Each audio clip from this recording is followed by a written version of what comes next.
Hey guys, it's night before the next day, but there's something that is night actually. I'm about to go to bed, but I just wanted to say something, guys. I wanted to really talk to someone out there and just give you a word of advice.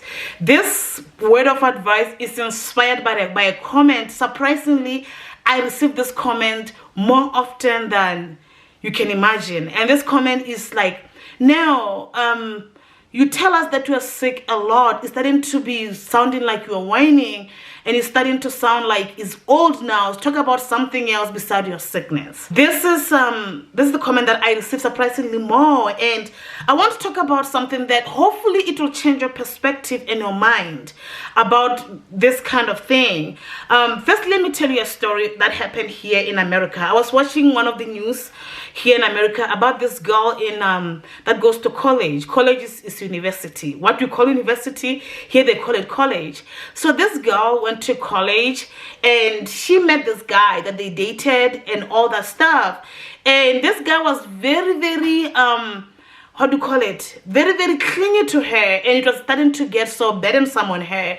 And she started to not really like the guy, but kind of taking it slow and stuff like that. One day she started to feel like this guy is abnormally clingy to me, and then she looked up this guy, and then it happened that this guy is actually a convict. I mean, it's actually someone that goes to that went to prison, and they've done very bad crimes. And she started to freak out, and she started to be so scared of this guy, because this guy was the guy that will be able to call you where are you and everything. And she called the mom. The mom was far from where her college was, so she called her mom and tell her that, Mom, this guy is actually out, I think on bond or bail. Let me know the difference between out on bond or out on bail. I don't know the difference. I don't want to go on Google now, but please let me know in the comments. So the guy was out, and he's committed bad crimes, and this girl was scared to die. She was scared of this guy after finding out who this guy is on the internet. Thankfully, here in America, you can find out the crimes that someone has committed before. Anyways, to cut the story short, they called the police because she wanted to break up with him, but she kept on calling the police when this guy was very, very what do you call it? If you know the story, please summarize it for people, but I'm just gonna tell you the main points. So this girl wanted to break up with this guy. So this guy was starting now to show his signs of crime. I mean, just possessiveness and bad thing. And she kept on calling the police. A lot of times she called the police. One time the guy, I think the girl borrowed the car from the guy. If I'm mixing up the story, please correct me in the comments below. And then the guy wanted to come and pick up something from the girl, and then the girl called the police, but it was fine. She managed to get, the guy managed to get what she wanted. So every time the guy wants to meet, she'll call the police, but she didn't know. On the day of her death, she was scared to call the police because she felt like she was whining to them. She was telling them a lot every time she has to call the police, and the police were getting tired. She called the mom that was far, and told Mom, Mom, I'm scared. Actually, I don't want to. I'm scared of this guy, and he's doing all these things. The mom, who was far from the girl, tell the girl, say, go, call the police. She said, Mom, I think I've called them enough. I'm going to sound like I'm always whining to them.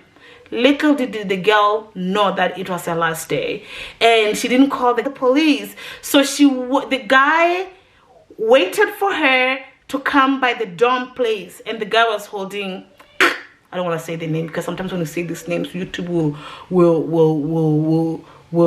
demonetize you or something. Pistol. He was holding the pistol, and then boom, it was gone. So the reason why I'm sharing this thing is I noticed that a lot. I'm from the world of really confiding on people, and here I feel like someone will have a big problem, and they'll tell a friend or tell someone they know. They'll tell them the second time. They'll tell them the third time. The fourth time, they'll feel like, oh, I think she's had enough of my problems already. And she doesn't want to listen to me anymore, and she'll bottle it up in, and she'll bottle it up in. Let me tell you, I come from a culture that if I'm sick today, tomorrow my mother will be calling me, how are you feeling? I'll say, oh yeah, my hand is still painful. In the afternoon, she'll call me, how are you feeling? Like, you constantly say the same problem until you feel better. And saying your problem makes you feel a little better telling someone. So when I saw that comment, surprisingly, I received it a lot here. I was like, dang, please don't ever feel, if you're that person, change your mentality. You need to listen to people. I mean, for me, thankfully, it's just pregnancy. And thankfully, it's just a stranger out there on YouTube. But what if these people are able to comment the same thing to other people that they're in their lives? I'm not saying they're doing that. So if you're that person that you feel like you don't need to listen to someone's problem 2 times, 3 times, please change that mindset. This is where the depression of people is coming from. A friend or someone will feel like, I think I've told her enough already that she's tired of my problem. Don't ever make someone feel like that about your how they're feeling. If you are that type of a person, you are the problem. To be honest, for me, I don't see anything wrong with it. I mean, I know 98% of my followers don't see that as a problem. I'm just hoping that if you are the person that you ever feel like you are whining your problems too much to someone, also I'm talking to that person. Please don't ever think that your problems are too much for people. At least if the person that thinks that is too much for them, switch to another person that is able to listen to you. You have no idea how good it feels like for someone to listen to you when you are having that kind of thing. I mean, thankfully for me, it's just pregnancy, morning sickness. It's not a big deal. But there are things that can actually lead to that. Had that poor girl, I was thinking, I was like, well, have that poor girl say, I think this guy is coming. Had she called the police and told them that, you know what, I think she's coming, they're coming, and then the police would have traced that guy and stuff. Like, if she did that, it was gonna be better and stuff. So I'm hoping that you're not the person to think that way. I'm the person that talks. I mean, even to my husband, I talk when I have a problem. Maybe that's why I'm never like sad, or I'm never like really depressed to that point, because I'm constantly saying my problem. I'm constant. Even my husband, sometimes I feel like, hey, my husband is probably thinking like you again. Every day, you know how many times I tell my husband about my morning sickness and cry sometimes, but it doesn't make me feel like I'm being a burden to him, and he doesn't tell me that. So when I hear those kind of comments, I was not saying because it's just a stranger, but I'm just saying this to you guys.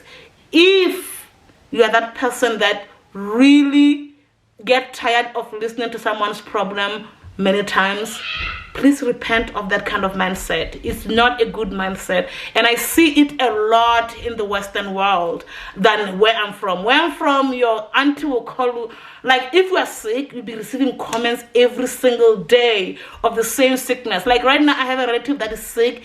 Every single day I'm asking about her, how you feel, how is she feeling, how you feeling. But if she was this person, she was like, I thought I told you how she was feeling yesterday. Now you're asking me today. Because you have a hope that this person's going to feel better, and you're just going to be asking them every single day. For me, there's that kind of relief that makes me feel like listening to someone or telling someone. Thankfully, I tell you guys only 3 times a week. I tell my husband every single day. But yeah, I just wanted to say that to you guys. I hope I'm really, it's a word of advice to someone out there. I just wanted to do that because I received this comment surprisingly more than I thought. And if some people are thinking that way, that is telling me that it's a very troublesome mentality, that it makes me wonder if you are a friend to that person and you're telling them a problem. I'm preparing the boys or the family lunch. Today we're having yakisoba. Beef yakisoba with steak in it. If you're not familiar with what yakisoba is, it's one of my favorite, actually my favorite Japanese dish. It's a noodle. It's a stir-fried noodle with a yakisoba sauce. and it's actually really good. It's soy sauce, oyster sauce, Worcester sauce, ketchup, and a little bit of sugar added to it. This is what the dish looks like. I just have to continue or finish stir frying it, and it should be ready in a couple of minutes.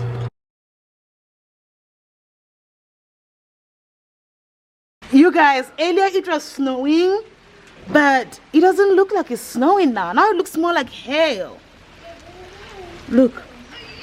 Oh, I think it is snow mixed with hail, honey. What do you think? Oh my goodness, you guys should see how green the grass is. Oh man, summer is gonna be beautiful. Oregon is one of the places that I say that summer loves them so much. It looks breathtakingly beautiful, and you can see how God just shows off his beauty through the state in the summer. So it's starting to be green, and look at the mountains over there. Oh my goodness, beautiful. Snow is always beautiful. Guys, my husband makes so good yakisoba. It's time to eat, boy. How about you let go of your tablet? Huh? Here's Mikey's. It's still hot. Be careful, Mikey. Well, I'm heading off to our website developer to make the final payment. It looks like everything's looking good, and then hopefully we'll go live. And if you'd like to check out our website or Nail's website, it's www.nailkirchbaby.com, and we'll see how it goes. We just had quite a hailstorm, but the roads are clear, and so I'll head out right now. And I have to tell you, the yakisoba is very good. The kids really liked it, and Nail liked it as well. So I made the final payment to the web developer, and hopefully we'll be live real soon. So check it out, www.nailkirchbaby.com. Right. Even Michael's excited.